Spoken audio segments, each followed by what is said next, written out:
नमस्ते मैत्रिणींनो. आज नवरात्रीचा 4था दिवस. आज माता कुष्मांडा हिची पूजा करण्याचा दिवस. माता कुष्मांडा म्हणजे ही माता जिने या सृष्टीवरती हास्य निर्माण केले आणि त्या हास्यातून ग्रह, तारे, पृथ्वी निर्माण केली. तिच्या अस्तित्वाने चराचरातील अंधकार नाहीसा होऊन या सृष्टीवरती प्रकाश, तेज आणि आनंद निर्माण झाला. चला तर मग मैत्रिणींनो, आज स्त्री मंत्रा या चॅनेलमध्ये आपण ऐकूया आधुनिक माता कुष्मांडा हिची कहाणी. मैत्रिणींनो, तुम्हाला ही नवरात्रीची आधुनिक कहाणीची सिरीज कशी वाटली ते नक्की कळवा. आर्या एक गोड, चुणचुणीत, नुकतीच 11वीला कॉलेजला जाऊ लागलेली मुलगी. घरातलं वातावरण अतिशय कडक. वडील कडक, आजोबा कडक, काका कडक असे भरपूर धाकाचे वातावरण. त्यातच तिला थोडासा मायेचा ओलावा तिच्या आजींकडे मिळायचा. या तिच्या शेजारी राहायच्या. त्या कायम हसतमुख, आनंदी, एकट्याच राहत असल्या तरी कायम सगळ्यांशी बोलायला तत्पर, सगळ्यांना मदत करणाऱ्या अशा होत्या. घरातील वातावरणाची आर्या आजींकडे जाऊन नेहमी तक्रार करायची. बाबा रागवले, आजोबा चिडले तर शेजारी येऊन मुसमुसत बसायची. आजी सगळं पाहायच्या आणि गालातल्या गालात हसायच्या.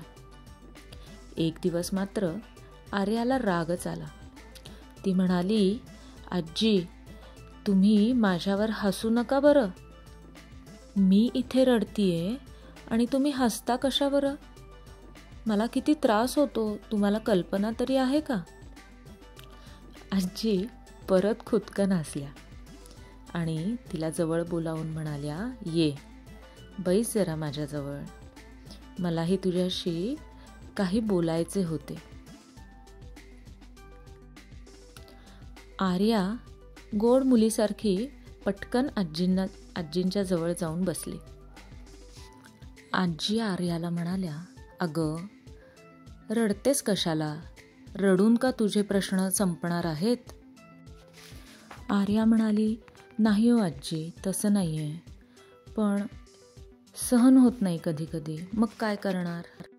आजी म्हणाल्या, तरीही हसायचं, हसतमुख राहायचं, तक्रार करायची नाही.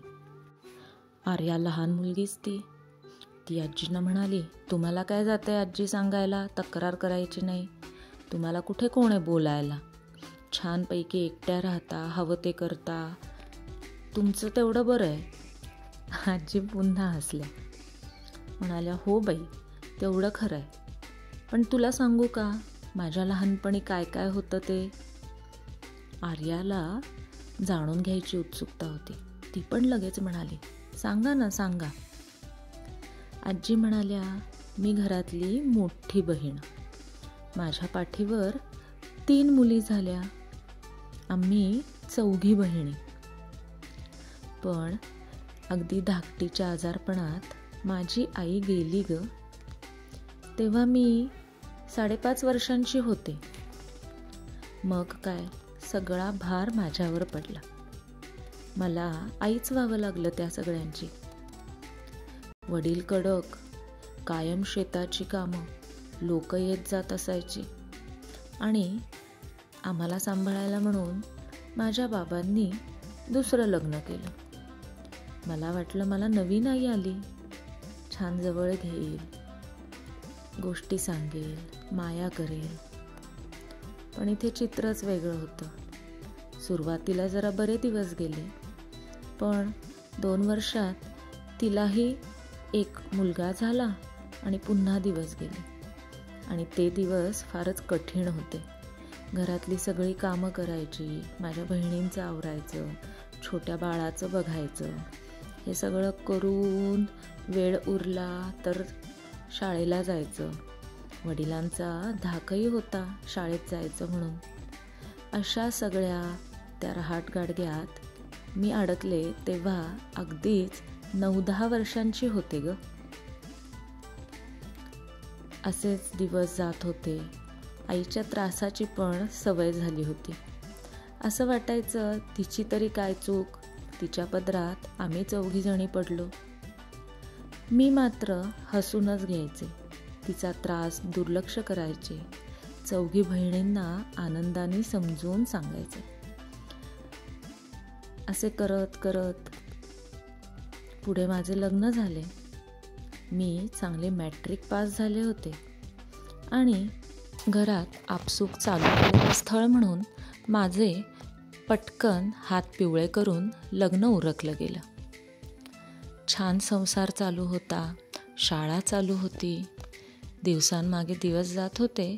2-3 वर्षामध्ये 2 मुलं पदरात पडली.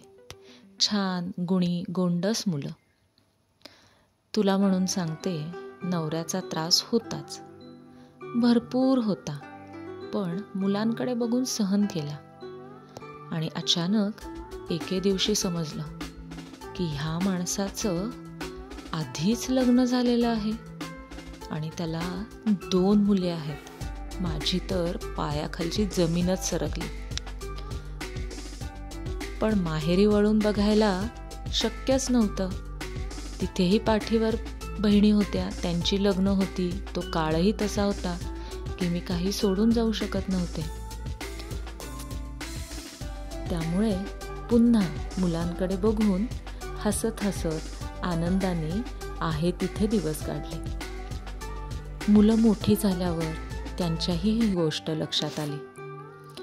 मुलगी नेहमी म्हणायची, आई कसं ग तू सहन केलंस एवढं सगळं, आमची किती छान तू देखभाल केलीस, आम्हाला इतकं छान वाढवलंस, शाळेत मुलांना छान शिकवलंस, कसं काय ग. नेहमी हसतमुख असायचीस. आम्हाला जर समजलं नसतं तर तू काही पत्ताच लागू दिला नसतास. इतका गोतावळा, इतकं सगळं, शाळा, कसं गाई तू सांभाळू शकलीस. तिलाही मी हेच सांगितलं, आर्या जे तुला सांगते, तक्रार करायची नाही आणि हसतमुख राहायचं. आर्या लहान असली तरी हुशार होती. ती म्हणाली, काहीतरीच तुमचं आजी, इतकं का बरं आपण सहन करायचं. आजी म्हणाल्या, ठीक आहे आर्या, आता मला सांग, जर मी लहानपणी तक्रार केली असती तर काय होणार होतं. वडील दिवसभर बाहेर असायचे, त्यांनाही त्यांचे व्याप होते, कर्ज होती, आम्हाला सगळ्यांना वाढवायचं होतं. मी तक्रार करून माझा त्रास वाढला असता, माझ्या बहिणींनाही त्रासच झाला असता. आज माझ्या बहिणी छान शिकलेल्या आहेत, कोणी शिक्षिका आहे, कोणी बँकेत नोकरी करतीये, छान घरात त्यांची लग्न झालेली आहेत, मुलं उच्च विद्याविभूषित आहेत, समाजात त्यांना मानाचं स्थान आहे. सांग बरं आर्या, मी तक्रार करून ते असे चमकले असते का, त्यांची प्रगती झाली असती का, सांग बरं. आर्या, माझ्या तालमीत घडलेली मुलं आज इतक्या प्रगतीवर जाऊ शकले असते का. मुळात मी माझी शिक्षिकेची नोकरी आनंदाने करू तरी शकले असते का. आर्या, अगं संकट असती, येणार जाणार, ते सगळं वेळेचं गणित, पण आपण तर स्थिर राहू शकतो की नाही. शांतपणे हसतमुखाने त्या गोष्टीकडे बघितलं की ते संकटही असंच हसत हसत बेमालूनपणे निघून जातं. मैत्रिणींनो, ह्या आजी म्हणजे आजच्या जगातली कुष्मांडा माताच होय, जिने आपल्या पोटात सगळी दुःखे पचवून फक्त आणि फक्त आनंदाचे, हास्याचे बीज तिच्या आजूबाजूच्या सगळ्यांमध्ये रोवले आणि त्यांच्या आयुष्यात आनंदाचे सुंदर मळे फुलवले. मैत्रिणींनो, आजची ही गोष्ट तुम्हाला कशी वाटली नक्की कळवा. तसेच आज कुष्मांडा मातेला प्रसन्न करण्यासाठी मालपुवा आणि फळे यांचा नैवेद्य दाखवू शकता. आज कुष्मांडा मातेची पूजा केल्यामुळे तुम्हाला आरोग्य, ऐश्वर्य प्राप्त होते. त्याचबरोबर ओम देवी कुष्मांडायै नमः या मंत्राची एक तरी माळ नक्की जपा. मैत्रिणींनो, लाईक करा, शेअर करा, सबस्क्राईब करा स्त्री मंत्रा या चॅनेलला. आपण उद्या भेटूया नवीन गोष्ट घेऊन. तोपर्यंत धन्यवाद.